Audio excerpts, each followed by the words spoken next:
Olá pessoal, muito boa noite. Eu me chamo Francisco Arthur, sou repórter do Correio Brasiliense e hoje vamos conversar sobre o Concurso Nacional Unificado. Vocês acompanharam bastante, né? O CNU, o Enem dos concursos, como é conhecido. Bom, a gente está acompanhando o Enem dos concursos desde 7h30 da manhã, quando os portões foram abertos nas escolas para atender os candidatos, tanto candidatos com nível superior, que pleiteiam vagas no ensino público, que exigem um nível superior, tanto quanto candidatos com nível médio, que almejam um cargo no Poder Público Federal com ensino médio. Esses candidatos com nível superior se encaixaram nos blocos 1 a 7.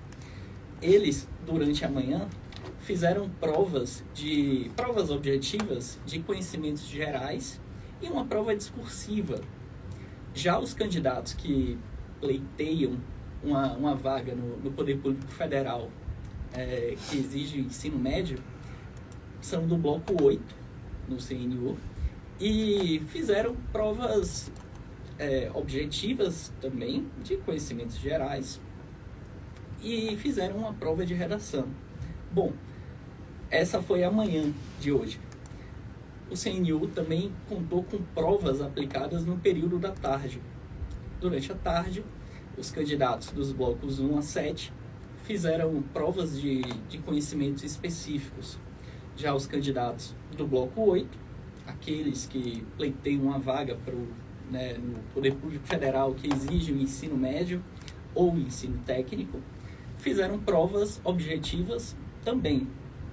Bom, o CNU movimentou muitos concurseiros, e principalmente porque o Enem dos concursos é uma ótima oportunidade para que a pessoa inicie a carreira no Poder Público Federal. Afinal, são mais de 6.000 vagas. Bom, vamos deixar de conversa, de lero-lero, porque a ideia aqui é falar sobre a prova de hoje. Por isso, eu estou aqui do meu lado com o professor, servidor do Senado, professor do GRAN Cursos, Marquinhos Fonseca. E aí, professor, o que você achou da prova? Tudo bem, Arthur. Eu achei a prova muito bem organizada, sabe? Porque a gente não teve grandes intercorrências em relação à logística, a gente não teve grandes relatos aí de atraso, né? Eu achei interessante que o próprio Ministério da Gestão e da Inovação, logo após o início das provas, né, o início programado que era para as 14 da parte da tarde, eles já enviaram uma mensagem na rede social dizendo que as provas tinham começado em todo o país, né? Um país da extensão do nosso, de dimensões continentais. A gente não tem intercorrência em relação a atraso, em relação à falta de prova, a gente não teve nenhum relato nesse sentido. Então, achei muito interessante a gente... O CNU teve suas provas adiadas, né? As provas que eram para ser aplicadas em maio, mas por causa de problemas com a crise climática lá no Rio Grande do Sul, as avaliações tiveram que ser adiadas. E a questão da segurança lhe chama a atenção? Me chamou a atenção porque, essa questão me chamou a atenção porque a gente teve candidatos que saíram com as provas, né? Mas o próprio Ministério já relatou que todas as pessoas que saíram com as provas sem autorização, elas serão desclassificadas do concurso. Então, a gente teve o diretor da Polícia Rodoviária Federal presente na entrevista coletiva em que a ministra fala sobre toda essa logística, todos os órgãos envolvidos, o INEP, a Polícia Rodoviária Federal, vários órgãos, não só do Poder Executivo, acompanhando essa prova. Então, a gente acredita que nesse quesito logística, segurança, o Ministério tenha marcado um belo gol. Uhum. E o senhor falou bastante sobre as provas. A gente vai especificar mais. E falando sobre essas avaliações, numa perspectiva geral, o que lhe chamou a atenção? O que me chamou a atenção foi o que mais me chamou a atenção nesse primeiro momento foi o tempo de prova. O candidato que jogou com o regulamento debaixo do braço, essa é a expressão que a gente traz no futebol para muitos concursos, esse candidato ele teve uma preparação mais voltada para aqueles conteúdos que valem mais ponto na prova depois de ponderados ali, os pesos, tudo. Foi um tempo escasso, né? Nós tivemos uma prova mais voltada para um viés interpretativo. Os candidatos, a gente vai até falar um pouquinho mais sobre essa questão, adentrar um pouco mais, mas o tempo geral da prova foi um tempo mais escasso, pelo período da manhã. No período da tarde, foi um tempo mais adequado. Então, na parte da manhã, o candidato, a candidata tinha que ter um planejamento de prova já muito bem preparado, para não ficar gastando tempo com questões que não valeriam tantos pontos e que aquilo não comprometesse a sua prova discursiva. Porque se viesse a comprometer a nota da discursiva, o prejuízo seria maior em relação à prova de conhecimentos gerais. Sim, sim. Então, além de ter estudado bastante para o CNU, também era muito importante compreender o edital para saber jogar com o edital. Eu acredito que quando o senhor fala de jogar com o regulamento debaixo do braço, esse regulamento seria o edital. O regulamento é o edital, porque esse concurso foi um concurso muito inovador. Tínhamos várias regras distintas no edital. Blocos, eixos temáticos, cargos. São várias regras às quais o candidato tinha que se atentar. Por exemplo, se você escolhe, você e eu vamos fazer concurso para o mesmo bloco. Vou usar como exemplo hipotético aqui o bloco 7. Você escolheu para um cargo, você escolheu um cargo e eu escolhi outro. Nós podemos ter pesos distintos de acordo com os eixos temáticos de conhecimentos específicos. Então, é importante eu saber o que pesa mais para mim e focar mais naquilo. Você saber o que pesa mais para você e você focar naquilo que pesa mais para você. Porque podemos ter notas distintas e ainda assim nós podemos obter sucesso naquela nossa escolha. Você escolheu para um cargo, para o seu cargo, determinado eixo temático, dentro do mesmo bloco que eu estou falando, né? Determinado eixo temático tinha um peso maior. Para outro cargo, o meu cargo, outro eixo temático teria um peso maior. Então você vai focar naquilo que tem um peso maior para o seu cargo, eu naquilo que tem um peso maior para o meu. Saber todas essas regras é o que a gente chama de jogar com o regulamento debaixo do braço. Entendi. Importante e muito interessante saber disso, né? O senhor falou sobre o bloco 7. E aí, entre todos os blocos, falando dos blocos de 1 a 7, que são os que exigem nível superior, teria algum que você destacasse em relação às provas? Eu achei muito interessantes, principalmente em relação às discursivas, os temas técnicos que foram trazidos, totalmente vinculados aos blocos, sabe? Vou te dar um exemplo. Bloco 2, tecnologia da informação. A gente teve uma prova cobrando programação em SQL. Rapaz, se eu não tivesse trabalhado nos últimos 2 anos no Banco do Brasil com programação em SQL, eu não saberia te falar aqui do que se trata. Né? SQL, que é uma linguagem de programação que nem Python, igual Java voltada para banco de dados. Exatamente. E é uma necessidade que a gente tem muito grande hoje, trabalhar com dados, né? A gente teve uma prova discursiva no bloco 2, voltada para SQL e banco de dados.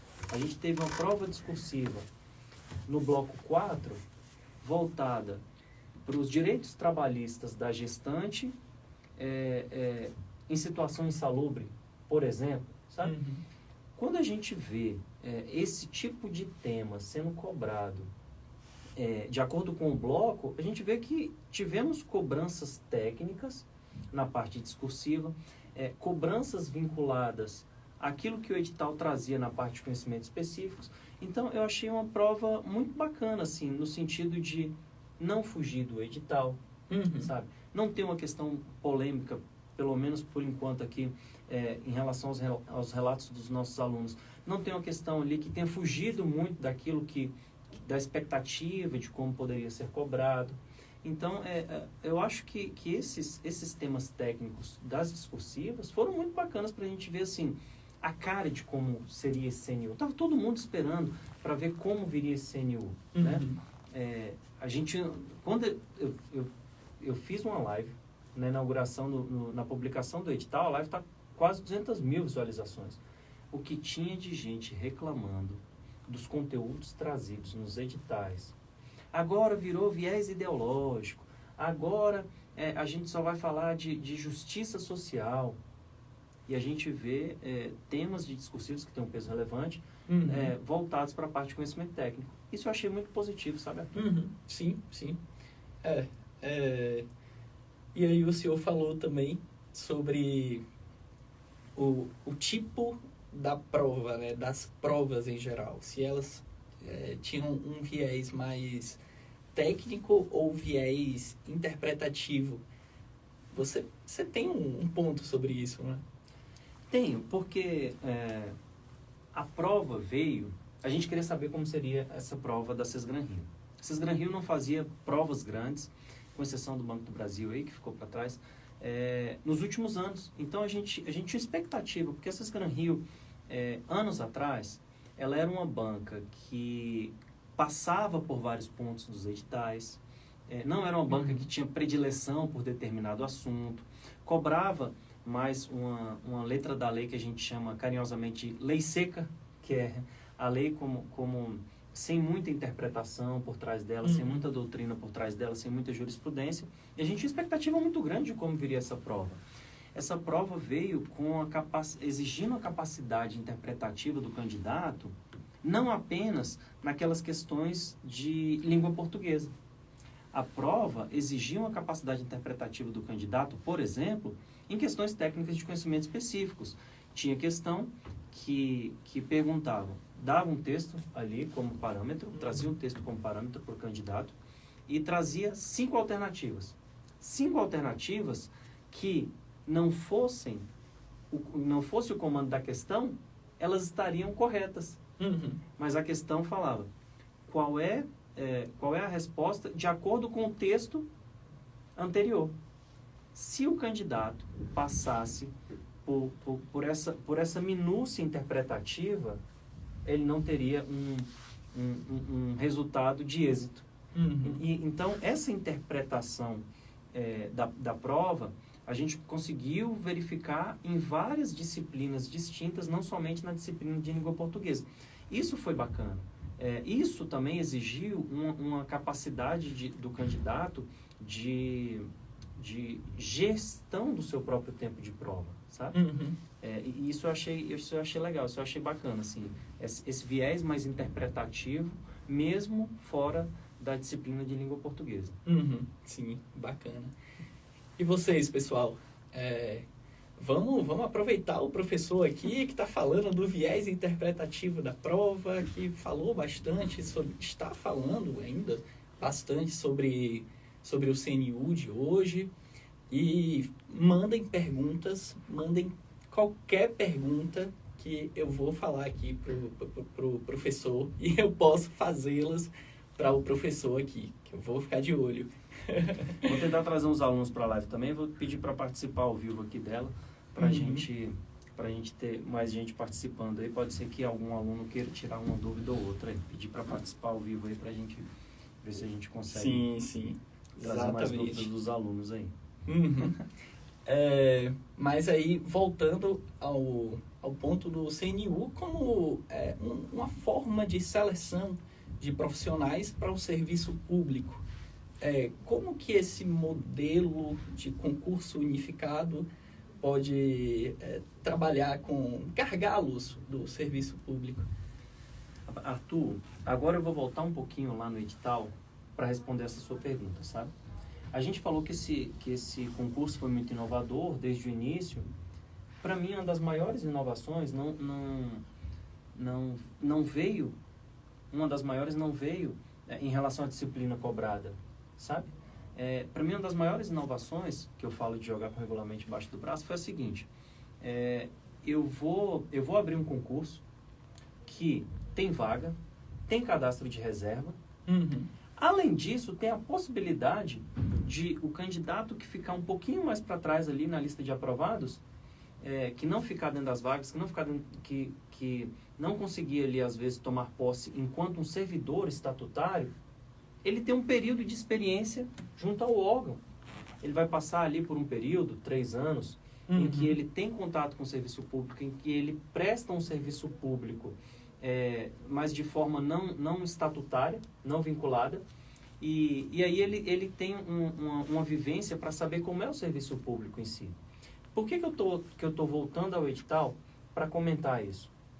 Pelos temas cobrados aqui nas provas discursivas, a gente vê que o governo trouxe problemáticas do dia a dia do serviço público nas questões dissertativas, nas questões discursivas. Uhum. E essas problemáticas, o candidato tinha que resolver. O candidato tinha que resolver para ele fazer um bom texto. E esse texto tinha um peso muito grande na prova. Então, aquele candidato que jogou com o regulamento debaixo do braço, sabendo os pesos dos conhecimentos específicos, ele se viu no serviço público, muitas vezes acontece, Arthur, de a pessoa ser servidora, passar em um concurso por conta da remuneração envolvida e a pessoa não se sentir satisfeita, né? Sim. O concurso traz essa possibilidade, a pessoa fazer meio que, vamos abrir aspas aí, um estágio, fecha aspas, e ela saber se ela realmente quer aquele serviço público para ela. O contato desse tema da discursiva foi uma excelente oportunidade para a pessoa saber se ela realmente tem vocação para estar no serviço público, sabe? Eu achei todo esse planejamento e olhando agora para esses temas das questões discursivas, eu achei que foi um grande planejamento do governo para mapear esse perfil do candidato, que tem o perfil de ser um servidor público, de servir ao público, sabe? Sim, sim. É verdade, professor. Agora, lembrando aí o Nelson Rodrigues, que questiona muito a unanimidade, né, nos conceitos das coisas. Eu estou lendo aqui um comentário do perfil identificado como Alexandria. Ela não gostou de o CNU ser o dia todo. Olha aí. Ela falou, acho que precisava ser 2 dias, sábado e domingo. Legal, interessante. Mas quando a gente tem um concurso, eu não estou defendendo aqui posição de governo, a gente não está aqui para falar de governo nem de política, a gente está aqui para falar de concurso público, né? Mas a prova no sábado, ela acaba excluindo alguns candidatos, né? Ou porque trabalham, ou por questões religiosas, filosóficas, né? Sim. É comum que os concursos públicos sejam aos domingos, né? O STF, falando rapidamente, não quero entrar no techniquez aqui, no juridiquez, mas o STF já se debruçou sobre essa questão, porque nós temos pessoas da religião adventista do 7º dia que não podem fazer provas aos sábados, mas que o governo é obrigado a pensar em uma estrutura logística para essas pessoas, caso as provas ocorressem no sábado, para que não haja toda uma preparação. A gente viu aí o tamanho da preparação que envolve um concurso dessa magnitude, maior da história. Sim. Se a gente traz esse concurso com a prova no sábado, aí a gente tem que enfrentar outras questões, além de todas essas que já existem, né? E outro ponto que eu queria tocar, aproveitar o comentário da colega, eu queria tocar em outro ponto. O preparo físico. Às vezes o candidato tem domínio do conteúdo, mas ele não se preparou fisicamente para fazer uma prova pela manhã e uma prova pela tarde. Isso é de extrema importância, porque você não corre uma maratona se preparando, jogando vôlei. Você se prepara correndo. Então, a pessoa que vai prestar um concurso, que tem uma prova na manhã, uma prova na tarde, uma prova pela manhã, uma prova pela tarde, ela precisa treinar o seu corpo fisicamente para isso. Não é só sobre conhecimento. Às vezes o cansaço te tira pontos valiosos. Sim, é verdade.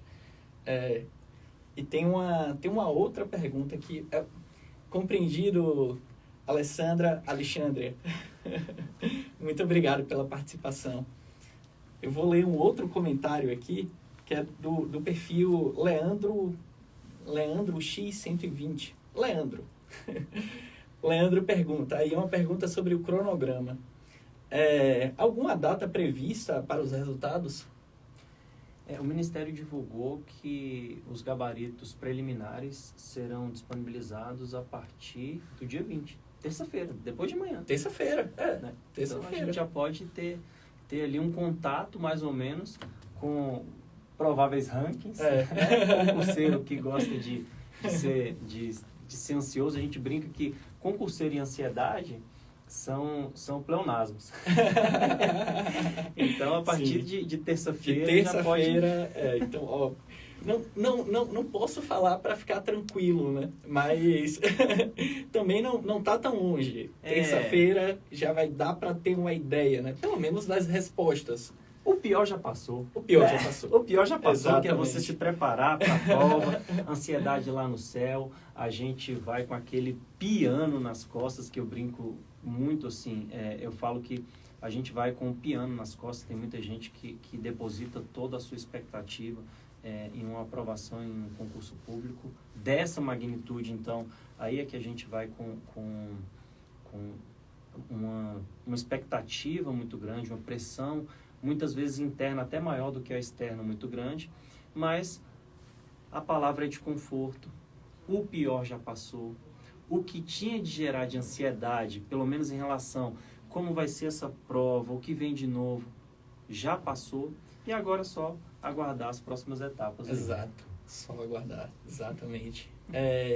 E aí, mesmo com o pior já tendo passado, que foram as provas, como o senhor falou, né?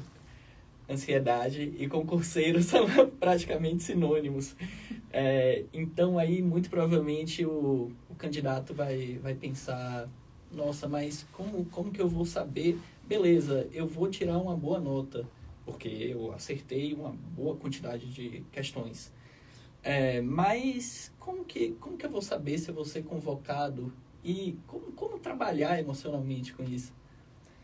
Rapaz, Arthur, eu vou te falar, eu vou te dar conselho, mas sabe aquele conselho assim que você fala assim, olha, faz você, eu não consegui não.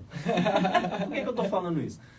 Rapaz, a última prova que eu fiz foi a do Senado Federal, e eu me preparei muito para essa prova, e um ano depois da prova, eu tinha pesadelo com a prova. Nossa. Eu tinha pesadelo, eu acordava de madrugada, porque no meu sonho eu pensava, rapaz, será que eu coloquei lá que não cabe quando se tratar de matéria processual civil? Será que eu coloquei o civil lá? Será que a banca vai me tirar a ponta? E eu ficava agoniado com isso. Nossa.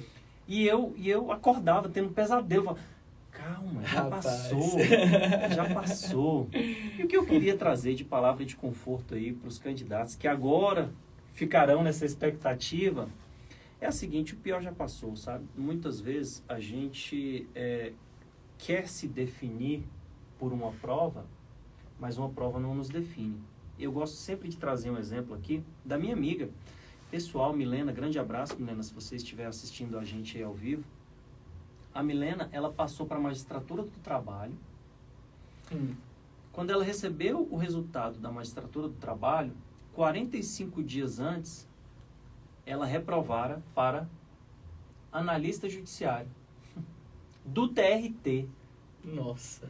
Aí você pensa assim, rapaz, eu não passei para analista judiciário, eu vou me arriscar a fazer uma prova para magistratura, né?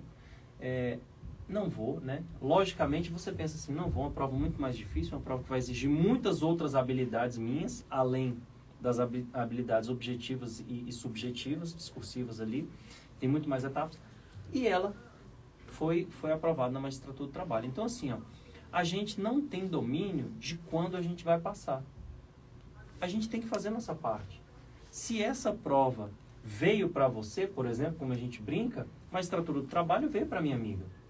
Analista judiciário não veio para ela. Então, ela reprovou em uma que seria teoricamente mais fácil e passou em uma que seria teoricamente mais difícil. Mas a gente não está falando de um período de tempo muito longo. Uhum. Porque se eu falo assim, eu reprovei aqui para análise judiciária, 1 ano depois passei para magistratura do trabalho, você teve um ano inteiro de preparação, sabe? Agora, provas simultâneas praticamente ali, Arthur. Então, a palavra de conforto que eu trago, para quem está aí do outro lado, eu estive muitos anos, eu tive 2 décadas aí do outro lado da tela, é a seguinte: já passou. O seu melhor você já deu. De agora em diante, não está sob seu domínio.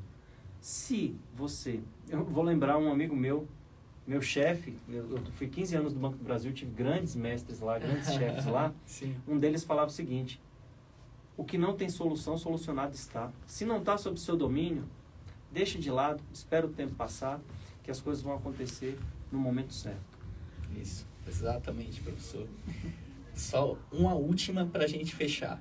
A ministra Esther Dweck, a ministra da Gestão e Inovação, que é a pasta que organizou o CNU, ela deu uma coletiva agora há pouco e chamou a atenção o fato de mais de 50% dos inscritos no concurso não terem ido fazer as provas. A taxa de abstenção chamou a atenção.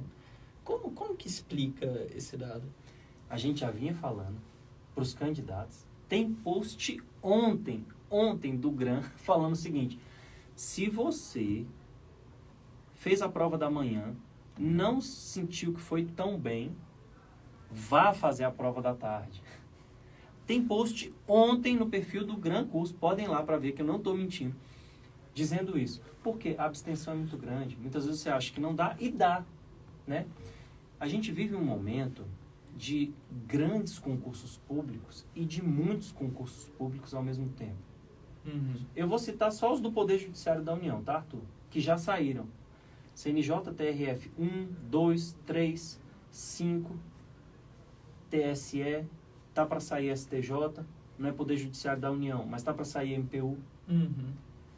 O concurso agora, ele vai fazer 8 meses desde a publicação do seu edital inicialmente.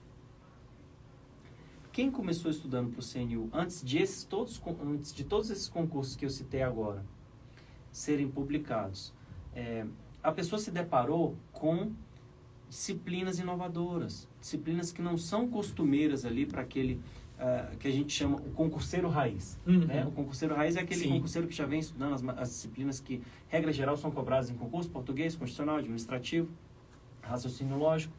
Ele já vinha estudando essas disciplinas. Saiu o CNU, o maior concurso da história, ele falou assim: é meu. Quando ele se deparou com o edital, ele falou: opa, tem muita coisa nova aqui. Mas ele já tinha feito a inscrição. Uhum. No meio do caminho começaram a sair esses concursos. Aí as pessoas foram migrando, mas elas já estavam inscritas.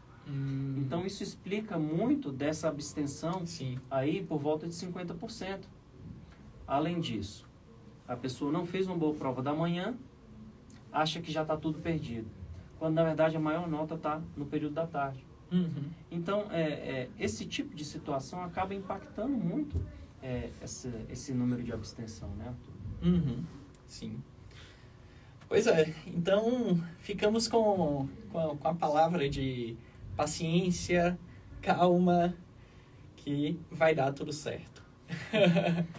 E muito obrigado, professor, muito obrigado por essa conversa, professor Marquinhos Fonseca. E até uma próxima. Muito obrigado, Arthur, pelo convite. Obrigado a vocês aí pelo carinho. Um forte abraço. Bons estudos, pessoal. Obrigado, pessoal. Um abraço.